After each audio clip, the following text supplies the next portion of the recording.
Here we are, Chasta and Baby Huey, day 3, Aftershock 2024. So stoked to have Alien Ant Farm with us. What? Hello. You guys just got off stage. Have you cooled down yet? A little bit. Got some food. Yeah. Yep. Adrenaline crash. Yeah. Complete. Is that a thing? Oh, yeah. I bet. I feel it like it just like you're kind of fired up, and then I go sit down for a sec, and you'll just. Is it Maybe it's easy? because I'm so old now, but. Preaching to the choir. No, but is it easier for you guys to do press before or after a set? Like, is this after, more or less annoying after? No, I feel like after, because everybody's like, the stress of the set is gone. After is good. Yeah. I don't pay attention to. It's hard to focus a little bit, You're just kind of mind is kind of wanted to get things over with in a good way. Want to see the show go well. So afterwards is always a better time to communicate. Let's have some thoughtful thoughts and share some moments. That's great. We're all about the thoughtful and the absurd, typically. That's how it goes. Not in that order by any means.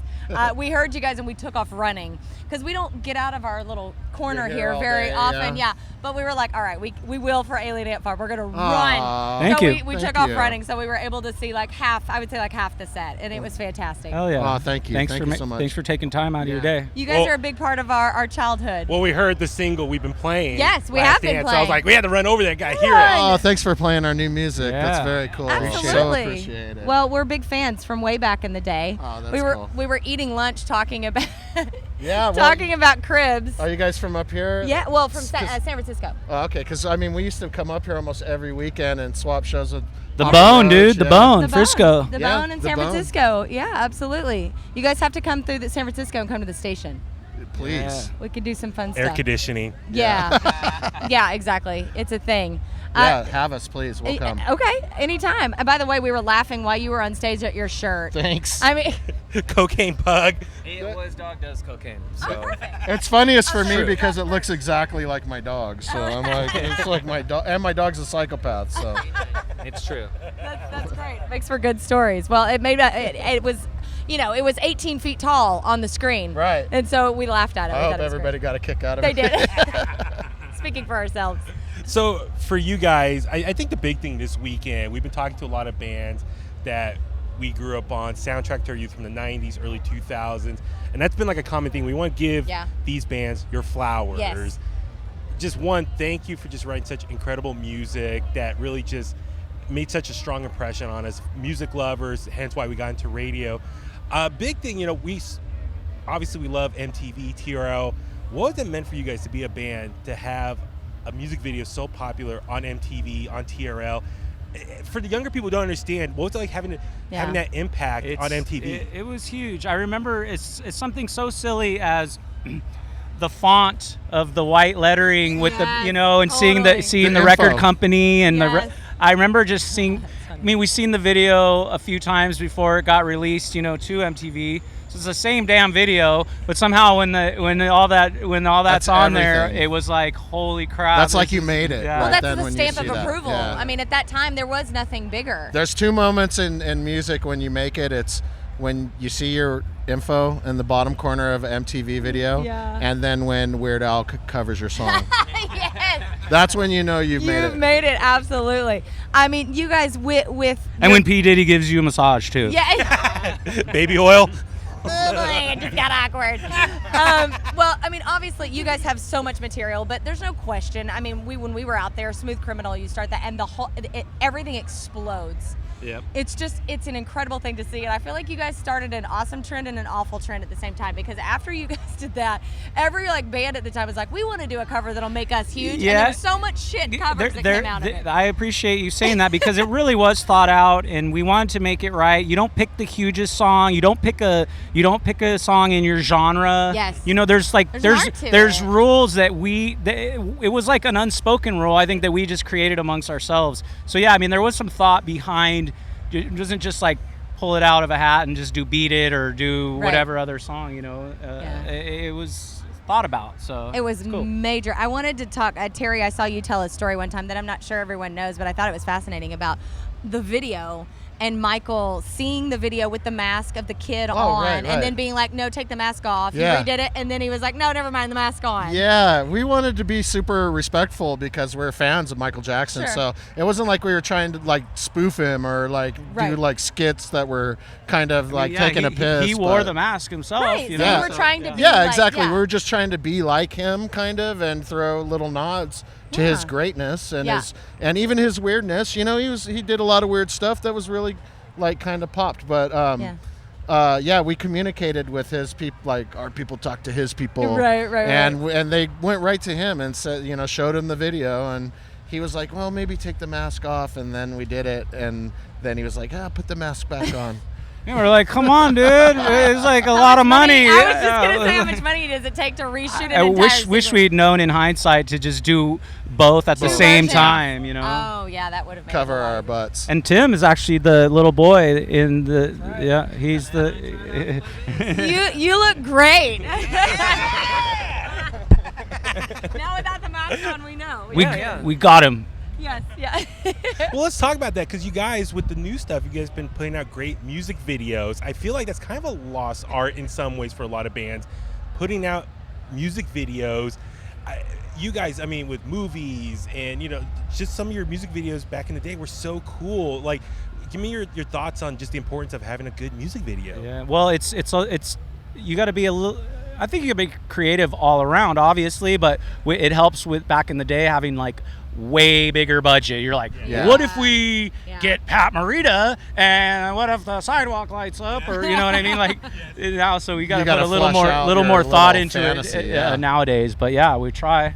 I was gonna say, even like performing on top of the roof, you know, for these days. Like.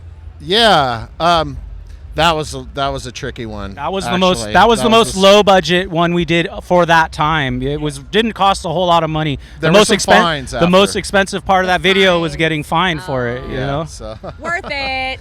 Things are so visual now, though. You know what I mean? Yeah, back then, it seemed like we were kind of like just we were just wanting to be on MTV and part of like what we grew up watching, and that was kind of just that was the deal, and that was our vessel to the masses of what we look like, aside from touring and playing shows, you know, like that was the way, like, well, here's what we look like, here's our jokes, or here's blah blah blah. Now it's way like it's just so many outlets. We were pretty conscious too about, you know, coming from that new metal scene in a weird way. We didn't want to be the dark, spooky. Yeah, we knew we love all that stuff, but we wanted to make these videos a little more colorful and jokey. Let the music speak for itself, and have fun, and not be such a emo kind of 15-year-old. I don't know. I had all those emo feels when we were writing the music. Now let's like have fun with the videos. You know. Yeah, that's a cool mix. Yeah. It's funny because I think now, like, that whole the idea of the name Alien Ant Farm makes me laugh, because now I kind of feel like we're living that. Like, there's all these weird people that pop up out of the ground everywhere. You're like, who are these people? What, Lieutenant Dan on the boat? On the boat, and he survived. Thank God. But that guy was awesome. I know. It's funny because in our culture now until you saw his rap sheet. Yeah. I know. It is insane. Yeah. And it's You're like, why didn't that storm destroy Lieutenant Dan? Yeah. There are things that are better unknown, which goes to my point. It's like, was all this weird shit happening before, like, social and the internet, and we just didn't know? Yes, it was. Okay, so it was always happening. We just weren't aware. Exactly. So now we're just aware of all the weird shit. A lot of people do stuff for the gram now, though. Of you know course, what I mean? And Insta-famous. It's and for instance, like I'm not tripping on Lieutenant Dan or whatever. I don't know his rap sheet, but it's bad. Is it bad? Trust Reddit, it's bad. I bet. But you know, I mean, like he like totally. It is cool how that did it for the gram. I mean, me and my friends were laughing at it, but then he went and did a GoFundMe. That's like the next step. Of course. And made like 70, 80 grand. Of course, and that's they like reneged his boat and his deal. They took all of it back. Did they? Because they saw what he's been up to. He's been a bad boy, dude. I didn't see. He got caught. That's the other thing. Imagine for like one day, you're like, oh my god. I was too busy doing like 72 hours straight of jazzercise getting ready for Aftershock. What does it take? Great question. Jazzercise? Yeah, show me a move or something. Toe touches. Some funny you say that. We were jumping jacks and shit. We were watching Juliette Lewis and the Licks over on last night over on the other stage, and she literally, I'm not kidding, you were watching. She was like moving the whole time. aerobicizing. That was my first time seeing her. And I was just thoroughly impressed. Just nonstop moving for 30 plus minutes. Good cardio. Yeah, I would say. And Yeah. Oh yeah. Yeah. A yeah. little not as much Multitasking, as she too. was. She's dope. Oh, she's she's awesome. amazing. The band is cool too. Oh yeah, they're Yeah. really. Nope. really No. They're not. Campbell, you're not cool. No, they are awesome. Speaking of, do you guys wear like trackers, like calorie trackers while you're playing and stuff? So like, what Negative. do you, right? What do you I don't burn know during what a set? I don't know. I'd have to. It look would it be up. a lot. I don't think Maybe we like have- 500, maybe. I would imagine. 500. 5,000. Yeah. 5,000. Well, look, I do want 1 to. million calories. You saw me on stage. I burned 1 million calories. They go back to saw you. it. It's just your shirt and the hat laying there. Like, you're gone. Melted. Well, for you guys, let's talk about though. Here at Aftershock, it's known as hard rock, metal. You guys have your own unique sound. Is it intimidating to come to a festival like this and play for a bunch of Where it's like kids Slayer. in black shirts? It can be. It depends. We grew up also doing a lot of like German metal festivals that are even like gnarlier than here in a weird way, if you can believe it. Yeah. And so there is a little bit of that, but I always feel like we get that acceptance from the crowd. You know, we come from those roots. We're not like the heaviest of bands, but we can like swim in those circles, and we can swim. I prefer being the heavier band on a bill like that's a little softer. Oh, really? But this is awesome too because fans are fans, and if you can grab them, I think it's great. You know, it's good to win it. Well, we're super happy to see you guys back doing your thing, touring, playing. What was that like, to kind of get back out there? Is it intimidating just as a band? It's like, okay, like, we know those people out there that loved us and everything. Is it challenging? It's like, okay, what do we need to get them back to care about We're us? still finding that out. You know Yeah. what I mean? We're going to It's a Europe. whole new landscape. Yeah, too. we're going to Europe in a few days, and shows are selling really, really well in the UK. Not as good in Europe, but still good. It's like there's pockets of these people everywhere, and we got to find our niche and like water the plant and just kind of take care of it, and see what we can do. I don't want to put you on the spot, but are you comfortable talking about Otto, what he said? Oh, yeah. Yeah. Which way? With John Otto. Oh, that's right. Okay, sorry. I know, I put him on it. We can edit this out if you're not comfortable saying No. I was very lucky be hanging out with John Otto. Not the name drop. I'll pick up that name. But drummer of Limp Bizkit a couple months ago in the Bay Area. And I was sitting in catering talking with him. And he fully just said, dude, I know Limp Bizkit, we're on this resurgence right now. Like, where everyone likes us. We're no longer the cool band to hate anymore. And he's fully aware, like, let's take advantage of this, keep playing. I mean, obviously they're going to play with Metallica next year, tour with them. For you guys, though, what does that mean, though, as far as, having this resurgence again, being, people. So many of those bands from our time. They're coming quote-unquote. back, and, like, it seems like there's a really cool resurgence of all these great, like, MTV bands. Yeah. So what does that mean for you guys to be getting attention again? Well, I mean, just another chapter is good. It's creating longevity for us. We've managed to have many chapters in this career. This one's a little bit bigger, having like done a record and also like giving a shit about it ourselves. Because there's times when you're young, again, even Limp Bizkit at the time, they were so huge. I bet you half the time they didn't give a fuck if they were big or not. And then as with age, you like start to appreciate what a lightning in a bottle that is and how hard that really is to capture. I was gonna say, were you in that moment at the time able to fully enjoy it, or it's more like in hindsight looking back, that was incredible? Yeah, it's more hindsight. I feel like I wasn't even ready for it, so a lot of like alcohol and seriously, I mean, it creates this false confidence, and it's cool for a season or two or three or four, but when you start adding it, so I almost have to like think back and I don't even know if I was ready for all that. I think with the help of my friend that I abused, it was a little more easy to take in, but I think we appreciate it more now. Well, you guys hit such a stardom that it's hard to even comprehend, I think. Like, can you even prepare for it? I don't know. It was fast. It's it was such an fast-moving accelerated train. process, Yeah.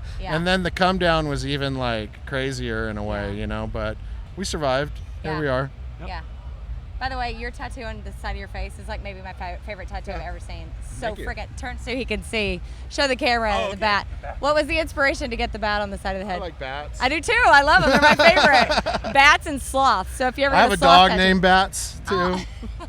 I got to meet your dog. Is it that dog? No, it's no, this different is dog. that dog's Bats doesn't do bugs. cocaine. I have Bats is a recovering addict. Yeah, I have bats and bugs. And Great dog name. He totally got bugs like addicted and then quit like a dick. Well, Tim, for you, what was it like when you? I mean, you're coming up 10 years in the band now. What did it mean for you to join a band like Alien Ant Farm? Very huge. Like when you think back to like when it was coming about, like I'd be in the car with the bong, just like it's a song, like yeah. And then over time, I met them and then came into the circle, and it's been awesome. And this has been like the biggest, like we're doing the record, pushing it. It's I think, sorry to interrupt, but I think Tim having a huge hand in the new record solidifies just all the work that he's put in through the years helping us. It pays off, I think, a little bit more. I don't want to say that for you, but I think it's just cooler for him to have written this record with us, rather than just go up and play some songs that he knows and he grew up with. This is like different now. Yeah, it feels good. You're fully initiated. I'm peaking right now. Well, we really appreciate your time. We got to ask you our favorite question. We're very excited to hear your answer. We ask everyone this. It's from the movie Almost Famous, going back to sort of the same time frame we've been talking about. The last film, or the last frame, thank you, of the film. The question is asked, what do you love about music? Take a second. Take it's okay. Take a beat, and whoever Think wants it to out. start can. Think it out. Well, it's live is different. What I love about music is sitting down with nothing, and then having just maybe a little glimpse of an idea in my head, and then getting that to wiggle out and hearing it back, like just creating that first little part, a hopeful of what it could become. Every time I'm like, this is gonna be awesome. That feels good when you say that. And then connecting with somebody, with that, someone you don't know, that's like in Hungary or wherever, right.